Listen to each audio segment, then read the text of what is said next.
What's up, y'all? I think this is maybe number 8 or 9. I don't know where I am at all. This is Stay Bulletproof Podcast. Thank you all for joining in. Sorry it's been a minute since we dropped one, maybe a couple weeks. Hope you enjoyed the last one with Camille, the woman that wrote Paleogasm, which is a fantastic cookbook. If all y'all are sick of being fat, lethargic losers and you want a difference in your life, you get busy with that. Everybody else, Death Squad Network, man. Everybody, did you see the latest little kid just smashed out in Pancration, 10th Planet guy last night? I think in the Tough, the finale, Ultimate Fighter winner, 10th Planet guy. It's blown up all over, man. And so kudos to that. Just had Eddie out for a great seminar to Santa Fe, New Mexico, and I'm here today. It's a sunny day in New Mexico, and I'm just off of got finished on that Breaking Bad shoot, and looking for another gig out here. I've got a little show in Longmont, and then I'll be back to LA at the end of the week, and sitting with my friend Maynard Del Mar, who you heard in the first or second podcast, and my good old friend Arlo Rosner.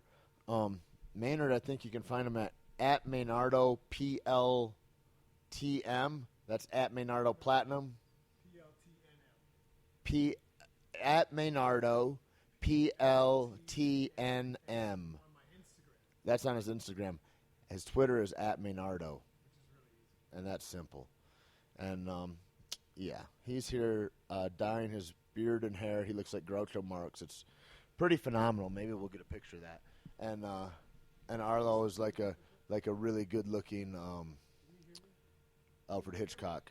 No, nobody can hear you, Maynard. So, anyways, Arlo and Maynard and I, we all met when we were back in. Don't you think so? Really good-looking Alfred Hitchcock. Like a vegetarian Alfred. Yeah, Hitchcock? like maybe if Alfred Hitchcock got AIDS and he got younger, like just sucked up, like that's Arlo. Handsome son of a bitch. Anyway, we all met back here in Santa Fe. I guess you got to be about here in the mics to keep our levels right. But I was working in a nightclub.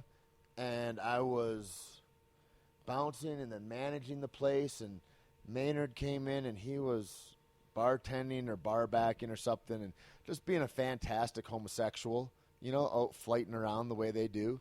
And Arlo was just a resident well, I hero. would make sure you as the bouncer had something to do every night. Yeah, he would supply the bartenders with a lot of work to keep the vodka drinks coming, and then he was kind of keep the peace. He's like a sheriff, kind of on the down low. He's like the undercover sheriff that there's just like a cool vibration around him, and so everything stays cool. But he might have had a sordid past a little bit. I'm not sure how much he wants to get into. I think everybody did. But right now he's parlayed that sordid past into film school. And like, where'd you go to school? What'd you do? I left Santa Fe after these days we're talking about, and I went to film school in San Francisco. Before that, spent 2 years as a doorman on the Sunset Strip, the Argyle Hotel. That's right. That was quite a ride. And then went to film school up in San Francisco, and then moved back to L.A. and have been a cinematographer, director, and producer for the last 12 years, now 13 years. Right on. What are you working on right now? Right now I'm working on a few things. One is a Western project I'm hoping to bring back to New Mexico for television. Another one may be about the South, the old days of the South. Like a Moonshine, race cars, things deal? like that. A little later in time, 30s, 40s, kind of. Okay, so origins way past of where the race cars antebellum came South from out of the like, bootlegging era. Yep. Sick. Yeah. You know what's interesting to me about that kind of era, too, is you ever watch Justified? I do. It's a fucking awesome show. I don't know. I've been geeking out on all these series, but Justified's dope, and the character that is it? It's not Raylan's the cop. Who's the hillbilly dude that was in the Shield? Raylan's dad's name is Arlo. I know. Who's the hillbilly dude that is the head? He's the cool gangster, drug dealer, crime boss. That was he was Shane in the Shield. Boyd Crowder. Boyd Crowder, dude. So Boyd Crowder is, you hear him speak and his diction and all his choices for all his language throughout that is like old Scotland. and old English, and like he's if you pay attention, Yeah. he's got a very proper and distinct use of words and the way like the little nuances, his inflections. And that's all, like, all those old hillbilly songs and stuff like that, that all comes from old Scotland, like, from those old days. And so the crossover between the bootleggers and those original guys, those are all my people. Right. It's crazy when the more and more you look into any part of old America, you realize, we all know we came from somewhere, but Yeah. everything's from somewhere else, But and when you really concentrate and look into a culture like that, especially when you try to develop a TV show or a movie or something, you realize where they came from and how close we still are to the old ways that wherever they were, Ireland, England, anywhere in Europe. I get exposed to my own ignorance with it, too, because you look at that and you like, until I got hip to that, I was reading a book, an autobiography of somebody about it, but I just figured they're hillbillies. Like, that's kind of the, Right. you get, like, I degraded them in my mind, and Right, I'm like, they these come are from highly nowhere, they have no educated, past or highly future. Yeah. functioning, maybe royalty from these islands in Europe that come here. Right. And then make their way how any immigrant does, which is usually we're on the bottom of the caste system, and then we crawl our way up. And now we're, the President Barack Obama. My family all came from Eastern Europe. You're a Jew, though. That's all different. I'm a Jew. You came out strong. Your people, I mean, really, let's be honest. We've had a couple hiccups. I guess, along the I way. guess there were. How am I supposed to talk if I don't have a mic?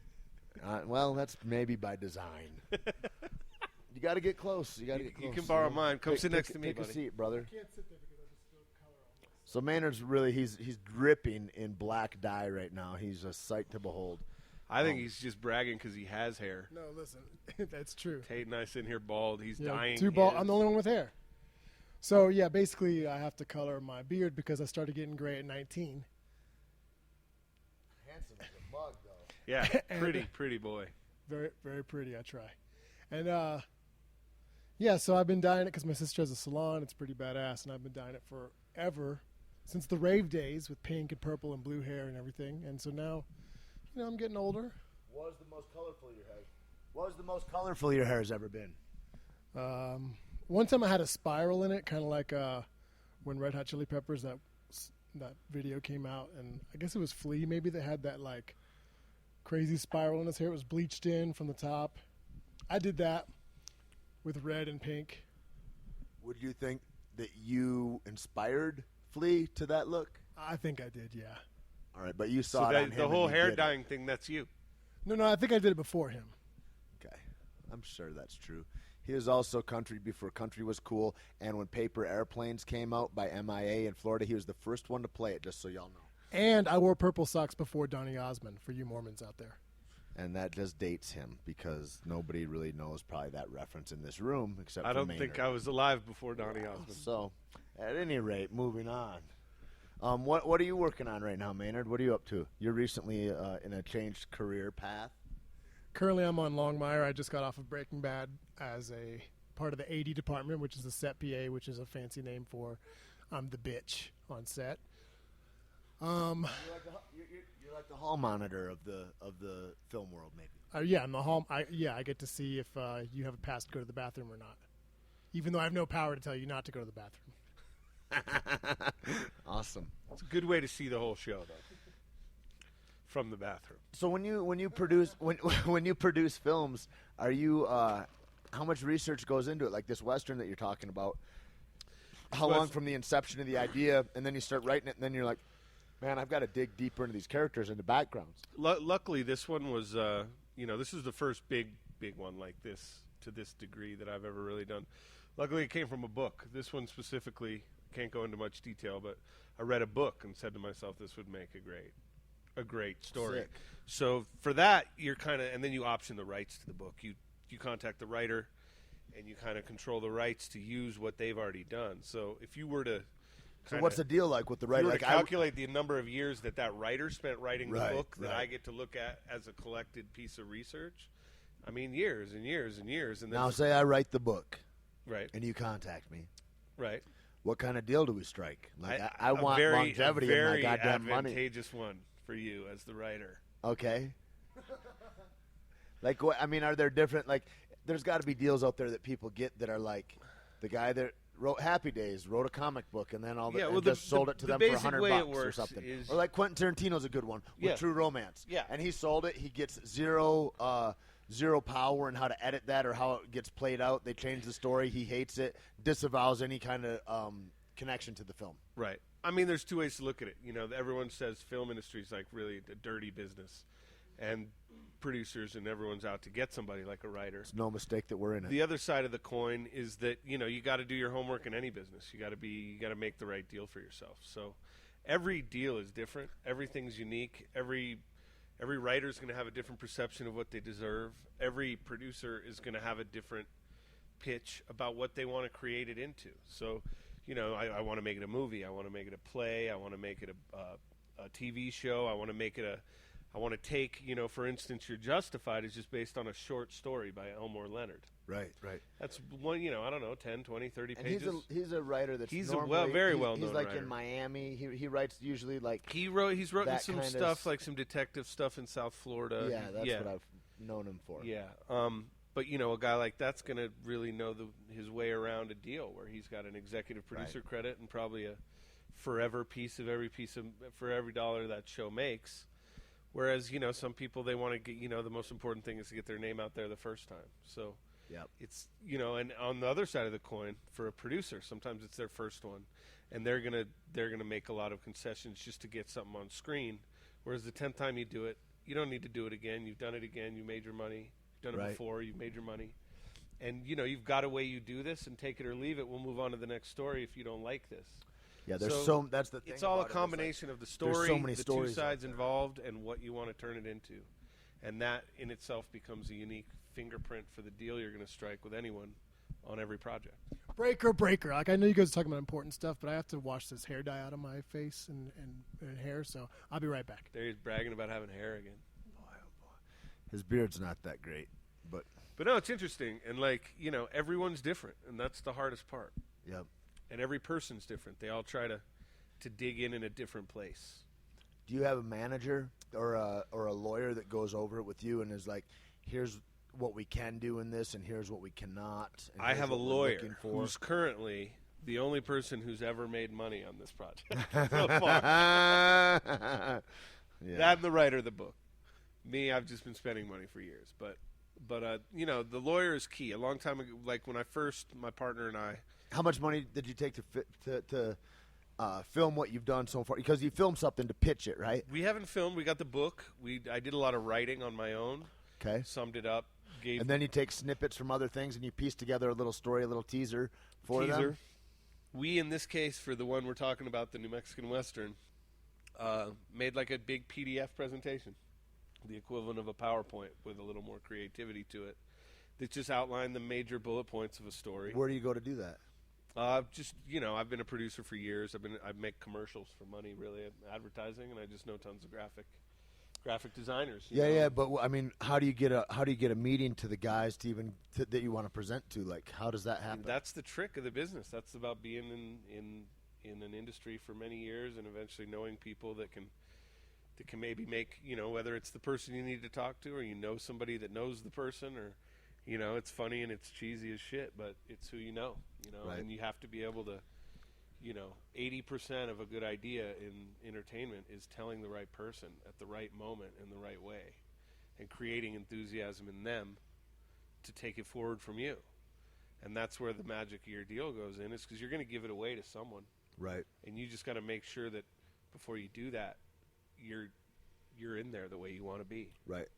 Because you can't undo it. You can't undo it. Once it grows, it grows. And we call it the scrape off.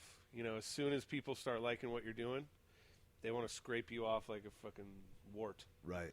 But you got to. Because their system, you've got the idea. They don't have the idea. All you are at that point is taking their money. And the most depressing part that I've gone through is how in the business, once you get into the film business, how kind of little the creative spark becomes valued. Right. How little the creative spark is given its due. Once the you bastards get into the will grind machine, you out if they can.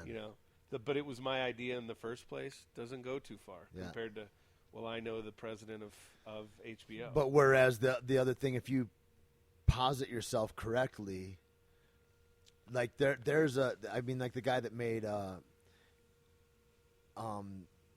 like CSI or something like that.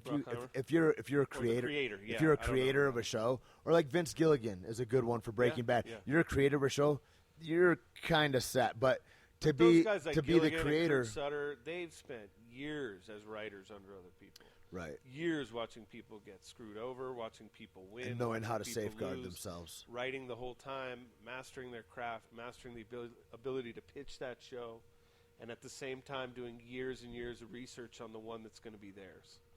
And then you get your shot. And, you know, those are two great examples in my mind of, you know, really good people that were good at this, you know, Right.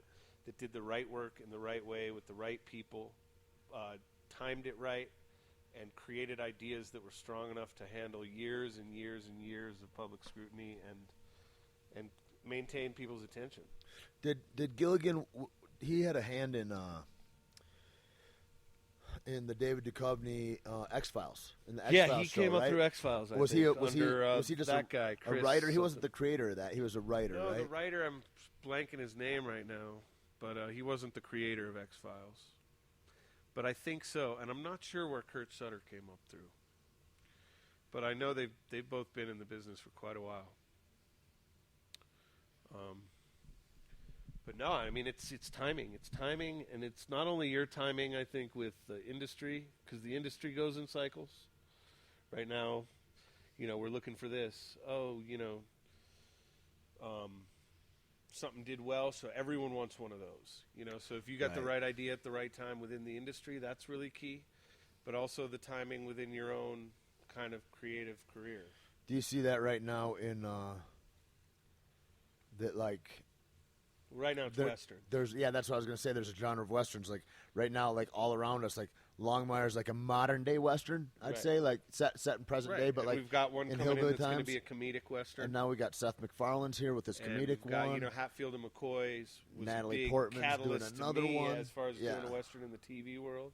I just finished one called The Sixth Gun that was off of a graphic novel, some comic book. Jane Got Her Gun with Natalie Portman and Bradley Cooper. Those are all Westerns because Westerns did. Cowboys and Aliens started it, and that was truly born from true grit. What did you think of that? Cowboys and Aliens? Yeah. I liked it. That's the kind of movie you can't go in expecting much, and if you don't expect much, you get more than you expected. And yeah. It was weird because when I watched it, I was like, movie, you're going to obviously get. Well, I mean, it's fucking like, got dude, aliens. It's about cowboys and aliens. Right. What did you expect? But then at the same time, I was like, it didn't get hung up for me on like the alien aspect. I was like, it's just a good Western. Yeah, it was a good Western. Until it got a little weird at the end, but it was like, it was cool, I thought. Yeah, I liked it. I enjoy it. I watch it when it's on cable. You know how and to I get love that the whole climax took place at Tent Rocks, where I used to ditch school and smoke grass back in the day. Is that right? Yeah. You grew up in Santa Fe. I grew up north of here. I was born in Espanola, a beautiful little burg about 25 miles north of here. How did you grow up in Espanola? For those that don't know, which nobody would know, is maybe, I don't know, it's the capital of racism in the country, but it is the birth of the lowrider. It's pretty good, and yeah, it's got dope street art, great lowriders there in Chimayo, great crystal meth, heroin, I couldn't imagine that a white Jew like yourself would be very well received there, where you could get killed at the Sonic drive-thru just because it's Tuesday afternoon and you're bored with your friends. I was actually only born there due to a home birth mishap up in my house, which is even farther into the sticks in Penasco, New Mexico. Penasco's nice up in the woods, kind of, right? That's where I was born. That's where I was raised until I was about 8 or 9, and then I came to Santa Fe for a year, kind of as maybe a reacclimation process out of the hippie mountains. And then went to Oakland, California, North Oakland. Rock Ridge, actually. Probably one of the nicest parts of Oakland. Usually when I say Oakland, people think I'm trying to say I was living in the hood. But it was a real nice part of North Oakland, close to Berkeley. My dad went to law school and lived there for 4 years, and then came home and started the 7th grade in Santa Fe and grew up here ever since then. Sick. So I had a funny mix as a youth. I had like off-the-grid hippie to urban youth to Santa Fe kid. Did you have trouble identifying with who you were as a dude? Like, as far as like, like I'm a gangster kid, or I'm supposed to go to an Ivy League college, or I'm, going like all because you've lived a lot of different lives in that regard. I mean, I couldn't honestly say it was any more difficult than any kid. I mean, everybody. I think And you're in has the different same- spots. I mean, those are wicked different cultures. Very Huge different. black culture in Oakland. The northern New Mexico is a completely different steez than anywhere, except it's a little similar to Hawaiian culture a little bit, I think, where it's very segregated and people It are was very very much like, segregated, yeah. this is our dirt, man. We own it, and we don't want you coming in here and Well, trashing and for us, it. And it was people weird. are very Like, Penobscot protective. has a really multi-generational history of families that have lived on the same land for multiple generations, all the way back to old, actually, funny enough, Jews that emigrated here from Andalusia, Spain during the Inquisition and the Crusades. Some other nice shit brought to you by Christianity. Yeah, other awesome stuff. But there's a lot of old school Spanish Jews up there that have been there for hundreds of years now, as well as the Chicanos that have been there for. Is that a private thing? Because there's what is it? The secret tribe of Jews that's around that were in hiding, that came here, and there's a lot of New that's them. Yeah, And so now that was all really like to escape the Crusades. right, and so people weren't talking about that they were Jews. No. But now, like, is it kind of out Luckily, in the they were open? Spanish, so they spoke Spanish, and they just kind of tucked right in.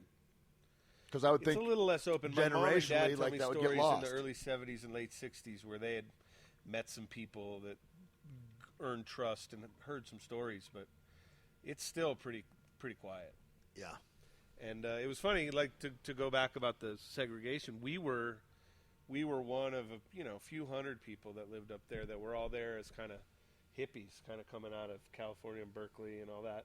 There's a hog farm up there, Right. the old Ken Kesey commune. There was one in La Honda, California, and there was one in Llano, New Mexico, about a mile from my house. So those multi-generational Hispanic Ken families Kesey. were not too into a bunch of gringo druggies Right. and hippies just rolling in. Kinkeezy.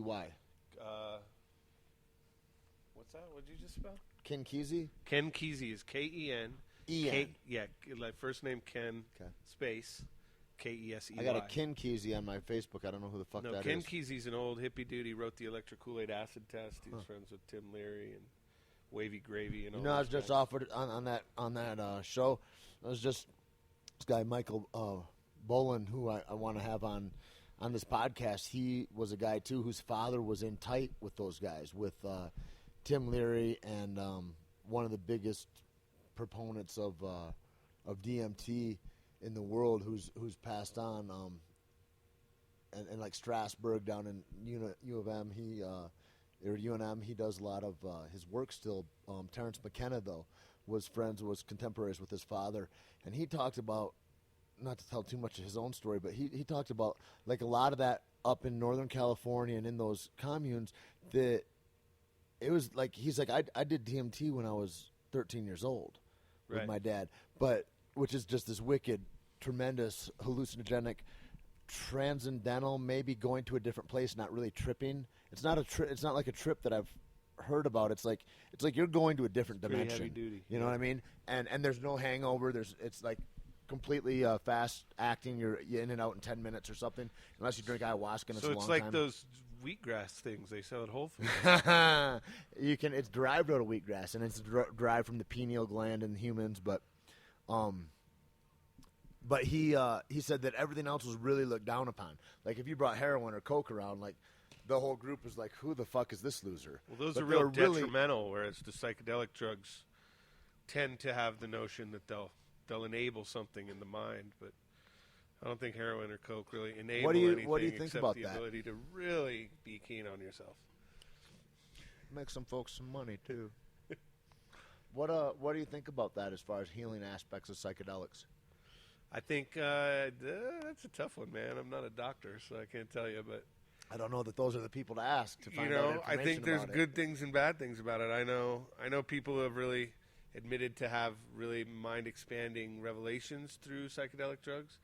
And I've also seen a dude who used to walk around downtown Santa Fe that thought he was a water cooler that made a bubbling noise.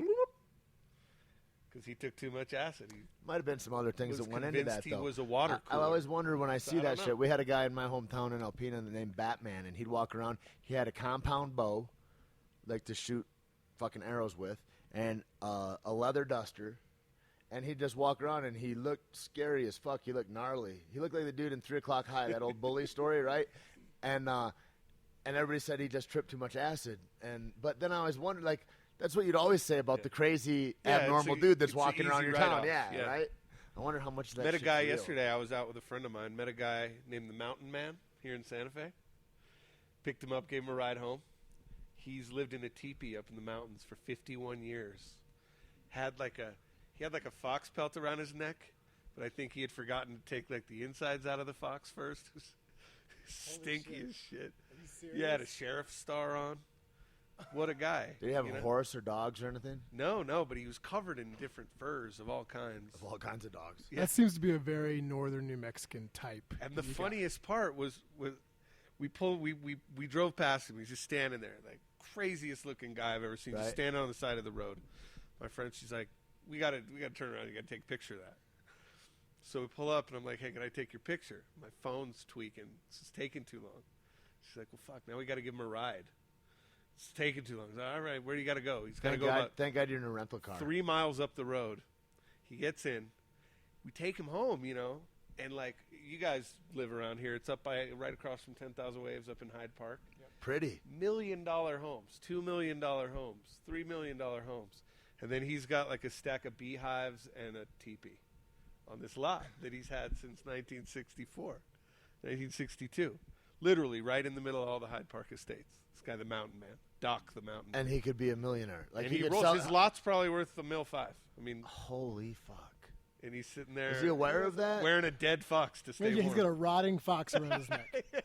So New Mexican right there. So northern New Mexican. Right? That's lovely. Yeah. And this, did you find out where he came from or what his history was? I don't know where he came from. He had a really interesting history. I was too busy trying to take pictures of the dude. I just imagine he came from super San Francisco. Crazy. But yeah, lived up there 51 years. Was your friend sorry about her choice to invite him into the vehicle? It was a mixed bag. We drove with the windows down for the rest of the afternoon. Yeah. But I think the experience was worth it. I told her, thank God you have leather seats instead of these weird absorbent fabric ones. No, we were in my friend's car. Holy fuck. We're in a very expensive Audi. Holy fuck. That's the worst. That's my friend Ari. He's got a joke about he's like when homeless people want to ask to use his phone. He's like, the fuck I'm gonna have your breath and spit and shit all over my phone as if you've got somebody to call. You know what I mean? Fuck, man. I thought that too when I was in Louisiana. I was like, God, thank God these are rental cars because you sweat so much there. I'm like, I would just ruin my own car. There's no way. I'd have to get plastic seats or something in a Jeep that I could hose out. I did a documentary down in New Orleans right after the flood and had to live on floors and sleep on people's floors, and that place stunk so bad for years after that flood. Oh, New Orleans? Oh, it's brutal. Yeah, it's crazy. I haven't been back in a few years. I'd like to go back. I love that city, though. It's a great city. I just can't live there. I feel like if I lived there, I would die. Yeah. It's that. Die of what? Probably AIDS. See how you are? Well, you're the one that paused, and then you look all coy like you want to be filled with dicks. That's the same joke you've said for years. I know what you're going to say. That's why I looked at you. I'm Alfred Hitchcock with AIDS. He's going to be like... This is Southern why I'm a humanitarian. I mean, is because I hang around with all these afflicted people. Oh, my God. Thank God you're here to save us, Tait. Yeah, thanks. Anyway, back to New Orleans, which I love that city, and that's a place that you can party and have a great time 24 hours a day, and that's why I woke up. The first time I went there, I woke up at like 4 in the morning, or maybe 4 in the morning, and I said, I have to leave right now. And I got my crap as fast as I could to put it in my car after 4 days of being there, and just got out of town. I was like, as soon as I got out, I knew I'd be okay, but if I stayed any longer, it was going to be bad. I went to visit my cousins with my dad, and I took the car out.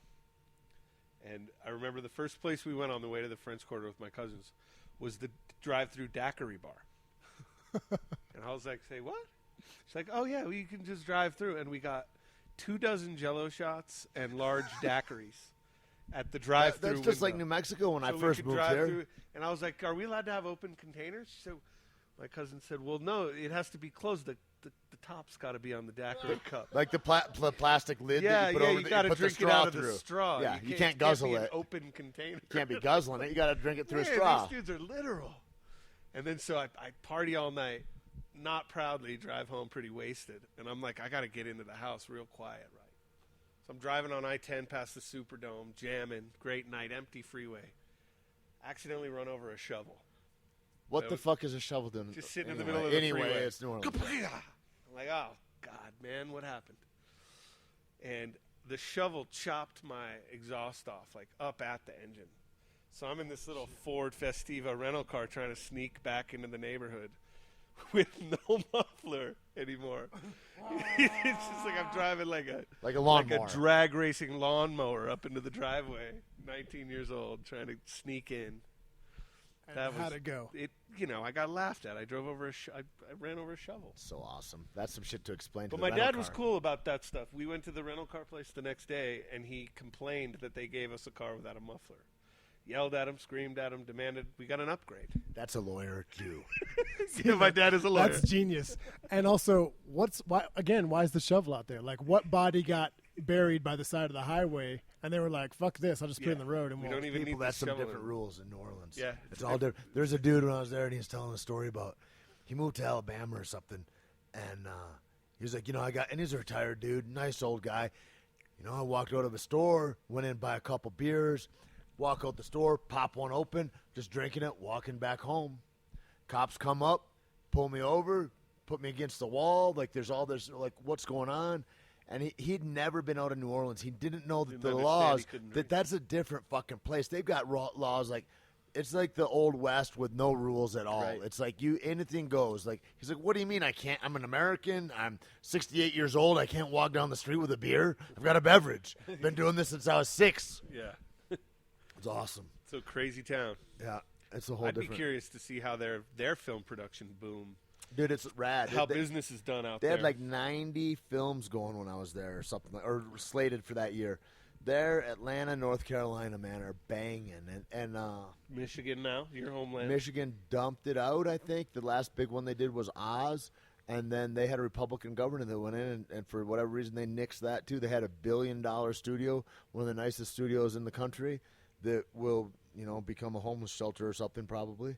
And you know what they should turn it into? They should turn it into a car factory. You're funny, motherfucker. Everybody I know is fucking broke and poor in Michigan, and you got jokes, huh? Yeah, dude, that's that's the only industry that was viable there. There's not anything else going on, and like here in New Mexico, the film industry, they just passed what they call the Breaking Bad law. That's a good law. Where there's an unlimited amount of tax incentives for anybody that wants to film this TV series here. So, well, it's not unlimited. They upped the tax rebate from 25% to 30%, and I think they're going to take the cap off the amount. No, that's what I mean. There's not it's unlimited. It's there's an no unlimited cap at 30%, which beats No, there's no cap on it. The cap meaning like there's a $50 million cap on films or whatever, on features or whatever. That's all I mean. And yeah, the cap used to be the movie law is 25% of things taxable in the state of New Mexico: crew labor, set construction, food, anything you can buy through a visible presence in New Mexico. You'd get 25% of that back from the state as a rebate, up to $5 million given back. So that's $20 million spent. They'll give you 5 of it back. That's the movie cap. Mm-hmm. Now it's 30% back on an unlimited basis if you're an episodic, ongoing television show, which beats most states. It's unlimited, free for all in Louisiana, and there's so much graft there that ship is probably gonna sink. Like, well, that's what I was saying earlier. I would love to see how they're doing business in Louisiana, because that place is notoriously crooked. The only place that's good right now, I think, as far as like has a structure that's viable, is probably Atlanta, because that's already a going city. I heard they're making a lot of film and TV in Los Angeles. There's not a lot so much. They I'm used going to to say more. what they tried to do was they tried to ruin all the TV and film by taking out the only thing that got filmed in Los Angeles anymore, which was pornography. With the condom and rule? with the condom law. Pissed off about the condom rule? It's so great. I want to know in what city, in what fucking state, where you can have like Sacramento, Mammoth. There's another city that went bankrupt, where they can't pay their fucking employees that were like retired police, firemen, city Stockton workers. went bankrupt. So they all 3 of those cities bankrupt. Who the fuck is that accountant? Because if that's my accountant, I'm going to kill the guy. Like, he's an accountant for a city that bankrupts them in one of the wealthiest states in the fucking country. Are you kidding me? So that The whole state's broke. that's going on.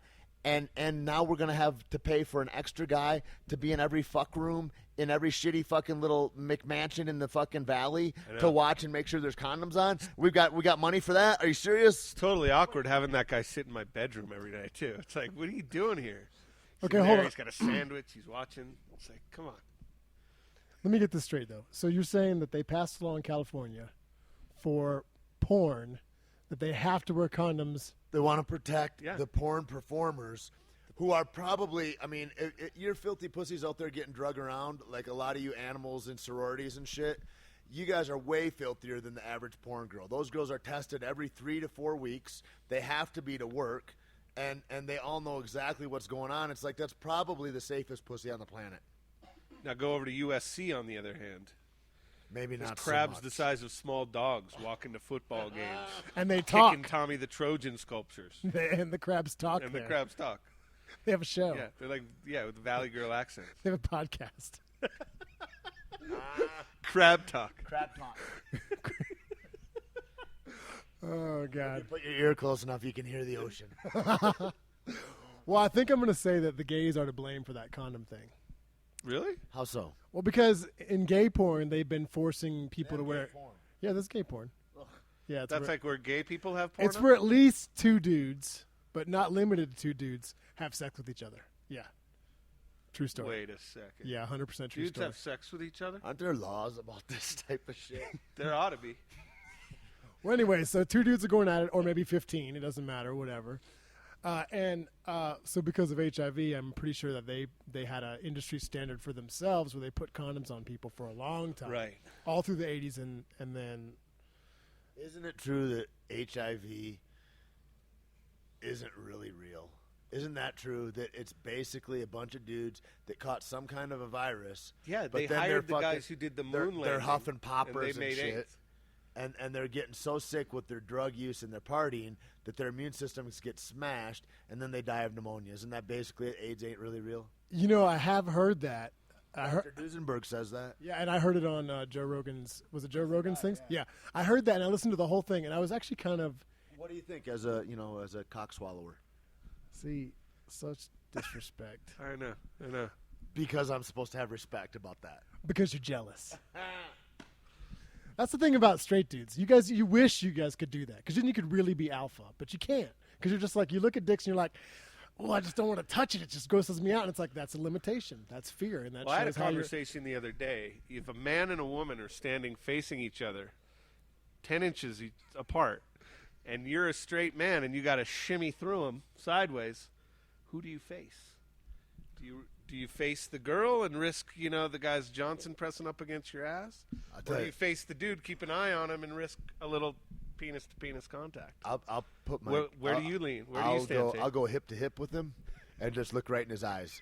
I need to know where he's at. I'm not going to have somebody just surreptitiously take my back. See, and that's gay, and it's also probably alpha.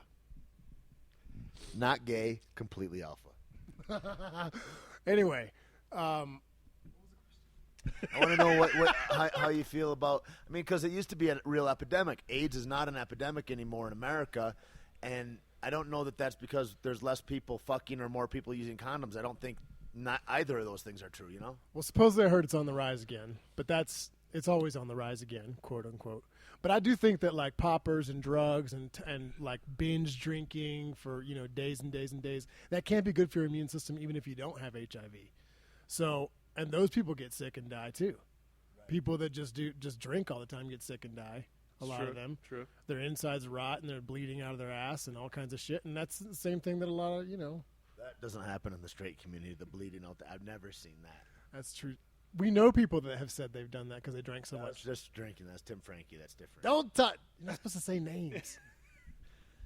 Anyway, It was more puking blood, I think. Blood coming out he the had mouth. both. He would come into work at the Paramount, and he would ask me because I was like a doctor basically because I had a shirt on that said security, and so he would ask me about his excretions of blood from whatever orifice that happened to be, and all my advice was, which I thought was pretty sound, was you need to go to the fucking hospital, dude. And he never did. He would just continue to drink. That's a very professional opinion. Okay, well, but anyway, back to the gays. I just want to say one thing. I want to clarify: people who do have HIV, Never turn your back to the gays. people who have HIV and AIDS, like it's a real thing. Yes. Now the question is, those people make millions of dollars. The drug companies make millions of dollars off of their drugs. Okay, so that's one of the things that Duesenberg, I hope I'm saying his name right, that's one of the things that he says is that he said the first AZT and all that shit was just killing motherfuckers. Right. That was what was slaying the whole population. If you got treated by that shit, you're fucking dead. Yeah. And if you just fucking stop partying and you cleaned your shit up, then you're okay. Well, see, I feel like that the companies were like, well, they're going to die anyway, so we can just experiment. Just experiment. Figure it out. Yeah, and so we'll just give them whatever because their hopes of living are a year, 2 years max. So if we give them this shit, maybe they get 5 years, and who cares? Because we saved up. Yeah, and how considered as a success at that point. It's so crazy because I was a little ass kid, and I'm like, you hear all this shit about. Well, it was a tribesman that was cutting up a monkey, and he cut his hand, and then the blood of the monkey got into the tribesman, and that's how AIDS started. Or somebody's fucking a monkey, or like there's the whole monkey how theory. did anything start? And I'm like, you guys don't even know what's on the bottom of the ocean, and you're trying to fucking pretend like we're some virus. I think it all starts with people who work at zoos. That's an interesting thing, dude. If you read a lot of books about zoologists, about anthropology, though, and like I read a lot about primitive man and diets and function and all that shit, but what they say is that we didn't get a lot of illnesses until we started living with domesticated animals like cows and sheep and shit like that, and that was the jump off for a lot of massive epidemics of disease. For most, actually, it was when that stuff started happening, when we started farming and getting agriculture. Well, the newest thing I heard is that there's a sort of a rumor in the medical community and the research community that all this Alzheimer's epidemic is not Alzheimer's at all, but it's from those prawns. What are those things called? Don't say that because I love me some shrimp cocktails. No, they're not called. What are they? They're like proteins that have like changed or mutated, and now like they got it from mad cow disease. It's like part of it, and so they're saying that Alzheimer's they think might be some of that, like that protein, like an advanced mutation. Mad cow disease. Yeah, exactly. And so that's really what's going on. Mad old guy disease. Yeah, I was talking to a friend who's got a daughter that's got. I guess they changed the thing from Asperger's to high functioning autistic, but like there's a huge prevalence of that now also, and that I was never privy to before. But then I was talking to her, and then I was talking to somebody else, and they're like, there's like 62 vaccinations that happen for children now, whereas when you were a kid, you probably got like 12 or 14. I remember getting very few. I remember getting like 3 or 4. Yeah, polio, a couple tetanus shots. Yeah, not much more. Like I said back in, we were hippies, man. We didn't do that kind of stuff. Right, and I don't get the flu shot at all. And this year, I guess people that got it got fucked. I think it's just a combination of everything. Like a lot of people have a different thing they focus on that they don't do. Oh, I don't eat processed foods. I don't do that this. Either. I don't GMOs. Everything. I don't do that. It's just the fact that humanity, everything that we're putting in our bodies is so tweaked that everything's having adverse reaction inside the chemistry of the human body. There's and a it's thing mutating. too about like blue meth. That can't be good for you. That's too sugary. Yeah. Isn't there like a lady that makes it, the rock candy lady? I've got a bunch of bags at the house from advertising from the rap party. You can buy blue meth candy. That little bag, he's all bagged up from the rap party, and I got a fucking bunch of them at the house. If you want some, I've got some. They gave me a nice hat too, like Heisenberg's hat, and it's like nice. It's got a quote from Jesse about "you're a little bitch" or something on one in Boston side, and then Breaking Bad series end on that is dope. Yeah, that's a dope hat. I saw that hat. I'm gonna take that hat from you if you don't watch out. I'm gonna make love to that hat. By the way, there is a lady in Albuquerque that does, or a bakery in Albuquerque that does Breaking Bad donuts, of course. Which is like blue frosting. Yeah, blue frosting with I heard there's a whole tour. There's a tour company now that will take you on a Breaking Bad location tour. Yeah. Go to the car wash, go to the White's house. I follow that dude on Instagram. There's Breaking Bad locations or something on Instagram. Yeah, I follow him too. It's crazy. Yeah, it's crazy. Breaking Bad's done gone cray. Done cray. Cray. So, you seen Dark Truth lately? Last time I saw him was with you at that lunch in Santa Monica where we were acting all sophisticated in that fancy restaurant. I think I'd just gotten off the beach from a workout, sweaty, and you were a little sweaty. I pulled up and parked, and you were doing push-ups behind the dumpster in the back alley waiting for me. that a euphemism? Push-ups behind a dumpster? No, that in the gay community, I'm sure that it is. I'm certain. No, we were in a very sophisticated side of town. You That's always like true. to go over to like Montana I like Avenue to go and stuff. into the finer places. I don't like it over there. I'm more Whereas I Venice have to Beach live guy. where I have to live in the hood, but Arlo actually has a beachfront house in Malibu because that's just how he does it. But if you guys don't know, Aaron Banks is a buddy of ours, Dark Tooth. Below poverty level clothing line on Twitter. It's at BPLA_clothing is a great place to look at. Also at Kings of Los Angeles is where you should find some really fucking dope, authentic LA gear. And he's a fantastic DJ and porn superstar. He also has a BMW he's trying to sell. Oh yeah. I think he's trying to That sell his sports car? 6 Series. You're using this podcast to sell his BMW. Seriously? Just saying, man. Okay. Wait, he's a porn star. What does that mean? No, he's an editor. So he works for Jules Jordan, and he. What do you mean? Who's that? I don't know. Who is that? Who's He's Jules a Jordan? pornographer, Maynard. Is it one of straight porn? It's Yeah. straight porn. Is that the ones with ladies in it? The girls, yeah, it's the ones with the Oh, girls. okay. All right. Okay. Carry on. With all the condoms. So sad. This is so sad for me. I'm sorry, everybody. But they exist. They do exist. They exist. You mean like gays? No. Or condoms? What do I mean, Arlo? I don't know. I'm a little lost over here. Yeah. Jeez. So where are you Louise. off to next, Tate? What are you doing? I don't know. What's tomorrow? I gotta go to Dallas. Well, tomorrow I gotta go to a fitting. I gotta go see a guy about buying a building over here. Move the gym, move Undisputed Fitness into a building you want to own? into like a standalone building. Cool. We just had a dope thing for this thing called the Whole Life Challenge. Whole Life Challenge is a little dizzle that we as a gym, like as a community, we get everybody together and we it's kind of inspiring and you get accountability. We have a diet structure that we go through. We have different standards of fitness that you're to reach each day and meet. Different standards of mobilization that you're supposed to meet each day. And then there's like every week there's a different thing to focus on, whether it's a meditation, conscious movement, Right. do a selfless act of kindness to somebody and don't get caught every day. Like there's something to pay attention to. Each week it's something different to kind of raise your consciousness to the world around you and those about you and what the impact is that you're making on the world, all the while you're watching your diet and your interaction with your physical self in Nice. a heightened way. And we did that for 3 months. We started and we just did the finale of it Saturday, I guess, and gave out prizes and all that stuff to people at our gym. But it started off like 2 or 3 years ago. Who won?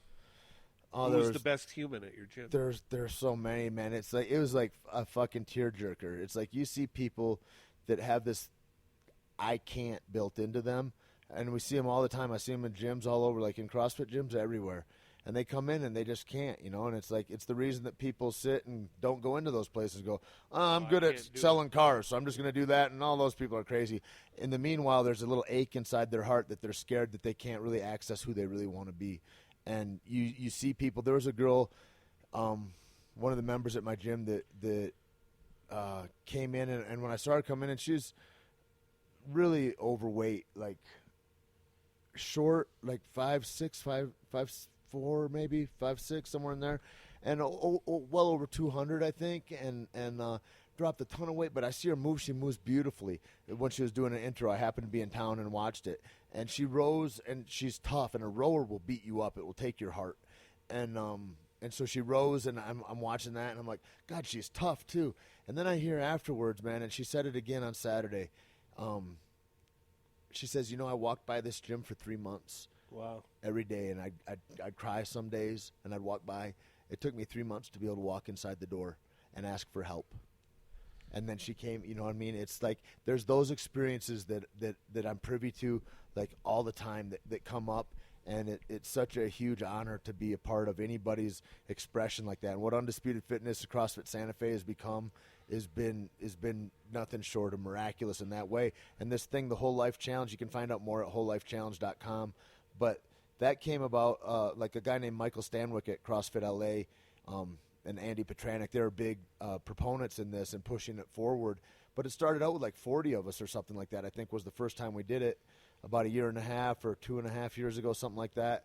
And now I think there's 9,000 or 12,000 people worldwide that did it this last time, and then we'll do it again in September. I'm sure that could easily double because we're going into friends and family. We've got people that aren't part of fitness, aren't part of a gym, and you're just bringing people into this dialogue of greatness, of like how to achieve their excellence. So Sounds that's like kind of you're what I've been taking up to. exercising and applying the Scientology model.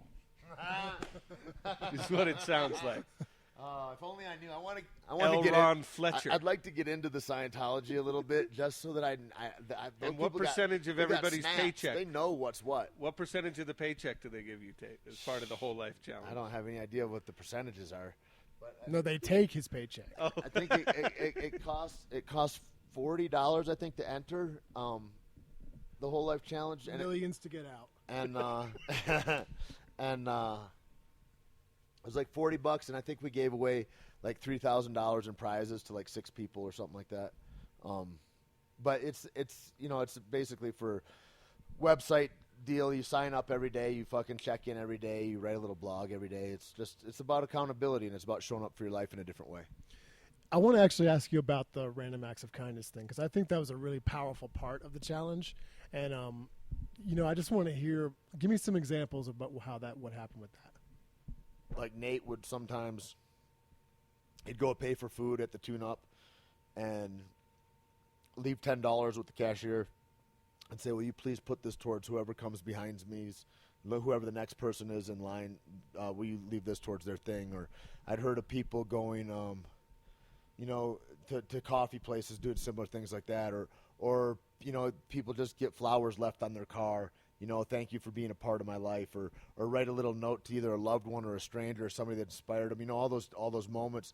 Like that's a lot of what I'd take is like those moments when, you really appreciate somebody, but you don't tell them you love them. You don't tell them that you really appreciate them. You're just like, oh yeah, we feel nice about each other, but you don't really solidify that with any kind of movement or words or anything like that. Yeah, with any action. And so things like that. I mean, it's like it was anything under the sun. And so there's a lot of that stuff that was really beautiful that you saw people get to express in a different way. And you said without getting caught. So it's kind of like this thing where you're doing it. That's what I did. It wasn't worded that way in the thing. It was like, do something nice for each other with intention. You know what I mean? Do something nice for somebody with intention. For me, I came from like a different kind of spiritual background where it was like, part of how anonymity and spirituality come together is that be a good person and don't look for any accolades. You know what I mean? Go and do something really great for somebody, and don't fucking brag about it. Don't tell anybody about it. Do it for the sake of like, in their heart, energetically, you've changed something. And so that's kind of, I like to look at it like that because for me, like I'm an arrogant, grandiose fucker, and it takes me out of it, I love that because I think that ultimately, if everybody did that, it would create a critical mass. It's not like that the whole world has to shift and change.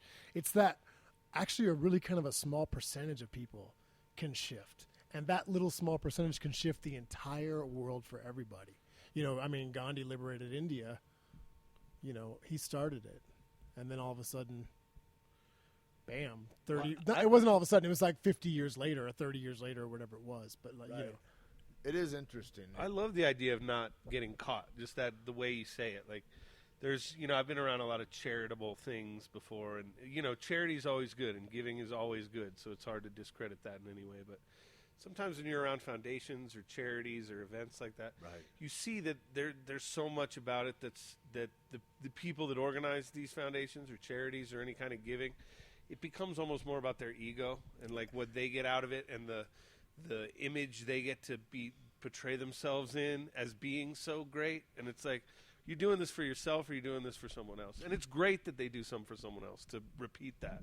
But to have the idea, like, I want to do that great for someone else, and I don't want anyone to know. I actually actively want to avoid being noticed for it and have it only for the people that I'm trying to help. Well, a lot of that stuff, too, is like a PR move. It's like, I got this company, I need to launch this company, so let me do this charitable stuff, and then it puts the spotlight on me, and then, my company goes. Right. Who's it really about? Well, I always saw it in, like, when I moved to Santa Fe, dude, it was like everybody had a foundation, and I had no idea what a foundation was, you know. And like basically, it's some rich Those are the blocks your trailer divorcee sat or on something, when you were a right? kid. And so like you see all this, and it's like it's somebody's hobby where they can talk about how they help build schools in Africa or whatever, and it's some lady in a $8,000 gown that is looking to buy $4,000 shoes so she can host a cocktail party to get all her rich friends to give some money, and that's all she does. Which is ultimately a tax deduction anyway. For right. them. And I don't want to degrade it. Spend like the money. it's all great. Like that like whatever they can get to do that to garner that. Ultimately, I feel sad for the lady. Like, that's all she's got in her life. Like, if you're doing that as an addendum to whatever your dream is, awesome. But that's nobody's fucking dream to be like, I'm going to be the best cocktail party giver to suck friends out of my vampire friends and get money. And, like, I don't know. That whole steez is a whole different kind of vibe. And it's like it's a distraction from life, I think. It's a distraction from living that life, which isn't to say that those kinds of things don't. I guess it's like sex or like anything else. It's like anything has its place, but that energy can get mutated really easily if that's the focus, you know. And so that's for all those reasons. That's why I just try to take myself out of it and go, you don't need to be telling motherfuckers about what, you know, what a great guy you are, how altruistic you are. Because if the whole record comes out about who Tait Fletcher is, I got a lot of fucking altruism to do to catch up to balance those fucking scales. You know what I mean? So I just try to keep it real like that. I met a woman once who had a charity called Minds to Vines. I met her in Napa Valley. She was awesome. Really wealthy, kind of wine society lady. And the good side of what she was doing was they were demining war-torn countries, like Afghanistan for one. They were going in, and they would clear the mines out of these fields, thousands, millions of mines, which is a great thing. But once they did, they took the vine side and they started planting grapes. And their hope was to make wineries in these countries. And, you know, Minds to Vines, it's a catchy name. Removing mines is good, but I'm fairly certain that Muslims don't like alcohol. Yeah. So she's going in with her own kind of vision of what's great and basically creating an alcoholic industry in a very traditional non-alcoholic which is culture. Maybe the rudest fucking jump all over a culture you can do. But the other thing is I'd love to see her face when the local tribal warlord comes over and is like, oh, really? You know, like, I'm pretty sure that these are for poppy fields. Pretty sure we're growing opium here.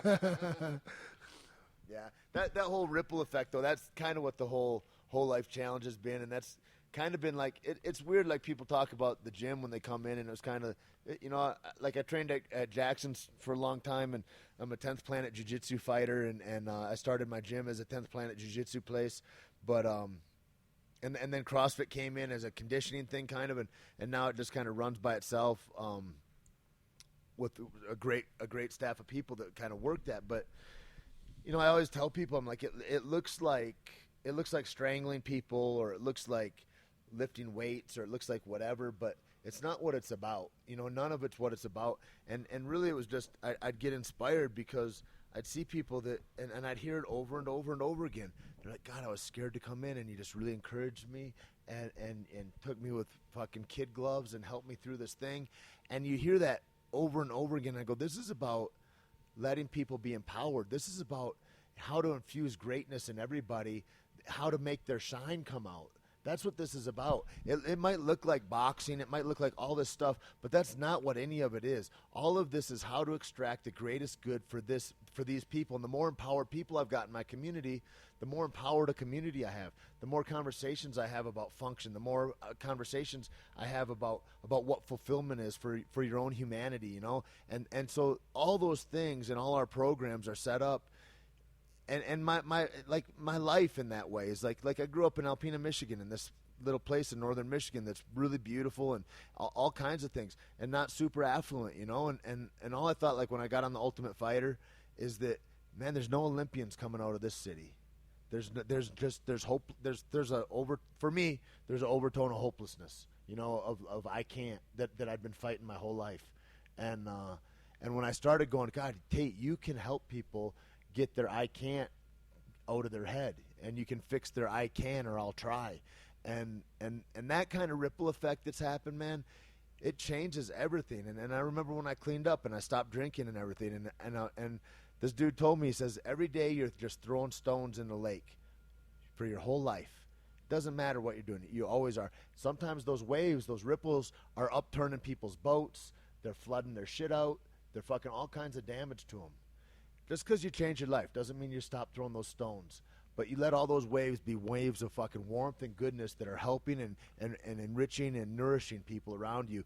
And with that kind of a consciousness shift, man, that affects everybody, from the clerk at the store to my mom not being scared where I'm at, like that I'm going to be home, like whatever the deal is, you know. And I think that to the degree that we all do that, because, and that's kind of like these conversations, like they often go into places like this, on this podcast, or on a lot of my friends that talk about it, is because that's where it's at. It's like, if we're going to change anything in the world, it's not going to be because we heard it on CNN. It's not going to be because we read it in the New York Times. Like, everything is skewed, co-opted, and bought out, except the internet, man. And it's free, and there's these conversations that are happening, and we can talk about dicks and pussy and fucking making money and whatever. But at the end of the day, man, the most interesting conversations. In that order? The most interesting conversations I have are about heightening your consciousness and about changing whatever your predicament is to get whatever you wanted, you know, and that's the deal. It's true, and seeing people like you do that kind of stuff's also inspirational. You know, watching other people is a big catalyst to other people saying, I can, you know, because, you know, inspiration comes from within, but also from people that you see that make the kind of big changes you just described, you know.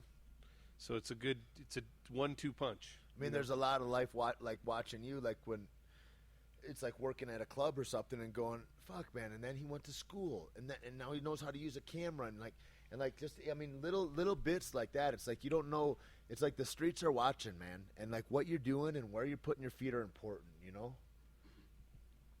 All that stuff matters. It's just vital, I think. True that. It is. So how long are you here? What are you going to do next? Oh, I'm chilling. I'm here till Tuesday. Then I go back to California. Be there for a while, actually. Getting ready for the summer. Now, is it true you have a beachfront house in Malibu? Like, what's not Malibu, Venice Beach. Okay. I live a little bit farther from the beach, and then I have another house that is about half a block from the beach. Another house too. Okay. It's my mom's. The my one- mom's the house. one- She's the only one there who- half the year, though. The one he's redoing that's a little further is really wicked, and he's got a great like architectural design mind, and it's fucking gorgeous. Are you almost done with it or what? It's actually, I'm almost done with the big, like I've done a lot of it. I've been in the kitchen remodel mode since January. I'm at the very end. I've got counters and all that shit going in right now. Can you have coffee in your kitchen yet or what? Yeah, I couldn't for a while, then I could, and now I can't again, but pretty soon I can. Okay, so we're coming over to have coffee. Anytime. Do you have an extra room for Maynard to come stay? Yes. Can I bring dudes back? No. Okay, yes. I just have to be quiet, No. and I have to use condoms. You have to use, I mean, that's just the law, because everything in my house is filmed. Which is actually part of a live web stream where my house is very big in Japan. Oh, wow. You're huge in Japan. Yeah. His house is. Huge in Japan. I mean, I'm 6'1". I'm huge there. Well, my penis is too small to be on camera, so. Oh, yeah. You're welcome anytime. Well, you better keep it buried in that fella then. Inappropriate. It'll look bigger if everybody's just looking at the base. Well, that's the best thing about having sex with a midget, though, right? It makes your dick don't look know. gigantic. Dude, the best midget story I have is in Brazil. And You have a midget story. Dude, I was down there. I'm telling hypothetical jokes. You're about to tell your midget story. I wish I really fucking I wish it were a longer story than it is. But I was walking. Bet you do. We were down there for this jiu-jitsu tournament called the Mundials, the Worlds, and at the Tijuca Tennis Club back when it was down there. But man, it was fucking rad. I was with Isaac Valley Flag, and Isaac had moved out maybe 3 years or something prior to that from Michigan to come live with me in New Mexico. We're training jiu-jitsu. We're down there, and we're going to fight in the Worlds. And we're walking along the beach in Rio, and, man, we're looking down. And Isaac, he'd love to own a midget, and he sees it like that, like it would be a pet. This beautiful midget girl, I don't know if it's midget, little person, whatever is politically correct out there. I want little person. I want you to know that I'm thinking of these little people with the most affection, and I want to give them the highest regard in in how I'm describing them. So whatever that is for you, awesome. That's this little diminutive human. Beautiful 6-pack abs, thick little thighs, fat little ass in a little tiny thong bikini. She and her friend pop up off the thing, and they go running in. And Isaac and I are standing there kind of like just jaws dropped, you know? And we're there in full-on in surf shorts and like jams or something, you know, because we're Americans, and that's how it is, which makes you stand out as an American because even the guys there are in little Speedos and everything. Like, it's like nobody's in board shorts. We're like, holy shit. And Isaac was beside him. He couldn't speak the rest of the afternoon. We go out later that night to this nightclub down from the hotel, and it's so different. Things are just strange. Like, there's no strip clubs in Brazil. That doesn't exist. Those are called whorehouses.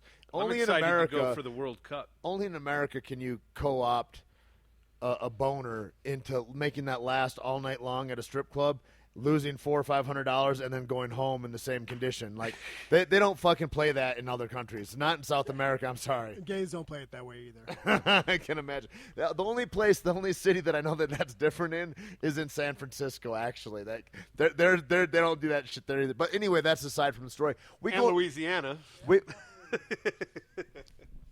Now, Maynard said there was So only I've tranny heard. spots in Louisiana, but I'm not going to call you to task on that, Arlo. Only tranny spots. Anyway. Transvestite strip clubs? Anyway. Do you have a business card or something? I know. This little nightclub we go to in Copacabana, we see that same little midget in there. And I was like, fuck, Isaac, you can go talk to her. So, and there's no way he's, like, not talking to anybody. You mean like he would just come as soon as he walked up to her? Or? No, he's just too nervous. It'd be like it would be unintelligible. It wouldn't be that there was a language barrier. It'd be that nobody would understand the language that was coming out of his mouth. Anyway, our friends come there, these Brazilian dudes, and they're like, yeah, they're like, which girl you like? Which and we're not really understanding. There's a bunch of cute girls here, you know, and this place is a whorehouse also. It's like everything is a whorehouse in Brazil. It's fucking crazy. They're it's like a normal fucking discotheque, lights, but all the girls there, they only go there to work. And it's this tourist joint where it's like you take the girl back to your hotel or whatever. It's such a crazy place. Point is, kids, get out there and travel. I mean, really, you know? I think that's really what we're getting out of Brazil, Get out Thailand. there and travel a little Make sure you bring enough money for the horse. And And condoms. Condoms. I think Lots and lots of condoms. Definitely condoms outside of America. in America, you don't need allow them, the but if Brazilian you midget travel, to provide the condom you use. Bring your own. It's amazing. I heard they'll just wash them out and reuse the old one from the last dude. Is that true? What? It's Is that true? lambskin. You guys tell me. You guys know. It's lambskin. Well, that's only if it's kosher. I mean, if you're a non-Jew, you don't need to use lambskin. Do you, Was Arlo? it you that was telling me about the history of the lambskin I condom? don't think so. Someone said, I'm going to misquote it, but it was ancient Egyptians first discovered it. That lambskin could be used as a condom. But it took about 4,000 years for it to be innovated before the Europeans took it out of the lamb first. I was going to say, let's pump the brakes there and put it in reverse for a second and go, why did Egyptians want condoms? Why does anybody want a condom? Like, who thought of that? That had to get thought of in some kind of repressed fucking southern state in the 40s or something. That's got to be new. That's brand new shit, right? When did the first condom come about? I mean, you don't want all those babies, right? They always did, though. The What Catholic about, Church the still does. royalty? The Catholic Church has. That's the. If you're going to talk about groups and low, The Catholic Church has a different way around birth control, from what I understand. Yeah, they like to fuck kids, but that's only if you get to wear the funniest hats. Those guys do. But the lowest IQs out of anybody is in Catholicism. I think that's a scientific fact. It's not even debatable at this point. I'm pretty sure you lost like a ton of members for your podcast. there. My people fucking know what's what. You know what my people know that listen to this podcast? They know that if you fucking say decisively that I know this answer to a mystery, that you're fucking full of shit and you should shoot yourself. That's what everybody that listens to Stay Bulletproof knows. So you mean like the whole Bible myth is what you're saying? I'm not saying it's a myth necessarily. I'm saying it's a wonderful story. Yes, no, actually, I'm saying it's a myth. Yes, it has the same veracity as the story of Thor or Neptune or something like that, which I thoroughly enjoy. I'm not saying I don't enjoy that. I'm on Wikipedia over here. There's some text that references a condom from 1564 in regards to the that's the prevention of what is now known to be syphilis. See, that's white people. So it was more about STDs. And go ahead than and look at the origin of syphilis and how that came into Homo sapiens. I'm going to say white folks. I'm going to say sheep. Hence the lambskin condom issue, right? And it goes back to domesticated animals, agriculture, farming. When we start that, boom. So you're saying if I use a lambskin condom, I'm going to get syphilis? The irony. I'm saying that right now, just as a homosexual man, you've already got the big one. So, like all the little STDs, do they really matter at that point? You know what I mean? The big one. The exact origin of syphilis is unknown, it says. Surprise. There's two primary hypotheses, though. How about polio? The first one proposes syphilis was carried to Europe by the returning crewmen from Christopher Columbus's voyage to America. The other one says it existed in Europe but went unrecognized. With the bubonic plague. So it is. and all It's the a other European things. problem. Which are, yes. Yeah, white folk problem, syphilis. There you have it. Well, that's it. How can we get a hold of you on Twitter or anything like that? Is that possible? Twitter, Or I you just don't. you're I don't completely- Twitter much, You're under the radar. but I am there. It's ANR Film. I'm on ANR. ANR. Those are my initials. American Negro Revolutionary. FILM. Film. Yes, Okay. ANR FILM. Both on Instagram and Twitter. All right. And then my name. Wait, on Facebook. I do want to make a mention of where we are right now. We're at Salon Del Mar. Beautiful Salon Del Mar. Premier salon to the fabulous and beautiful in Santa Fe, New Mexico. It's located on the webs at www.salondelmar. SF. Oh. Salon Del Mar SF. SalonDelMarSF.com. That's right. Send those folks an email. Say, hey, I heard some gorillas came in and hijacked your space on a Sunday afternoon and just Tried talked to a bunch figure out of what dirty syphilis shit was all about. about condoms and hookers all night long in your salon after hours. What's up, Angela? So that is what happened here. And again, hit up my buddy, Kings of Los Angeles, on Twitter, BPLA_clothing on Twitter, or King Mecca, MECHA, for all you Japanese. Email him a picture Heads. of a cat. He likes He loves cats. King Mecca loves cats. I don't know why that is, but he does that. He loves cats, y'all. I love cats too. I think cats are amazing. Maynard had a cat that actually he threw out to fight with he threw it out of his house one night to go fight with a raccoon. You out had a there. fight cat? Well, yeah, he tried to bat on it and shit, and that cat lost that fight, and it's horrific. But anyway, that's a whole nother story, and I'm sorry. That's for next podcast. Yeah. So thank y'all, and you can find me at taitimusmaximus. Of course, you already know that.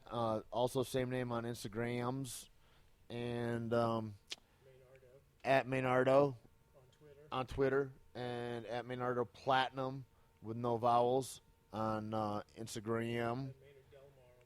And yeah, you can if you're one of the gays, you can hit him up on Facebook or on what's the other one, on Grindr, Or the straights. I don't discriminate. He'll try to turn you though. Be warned.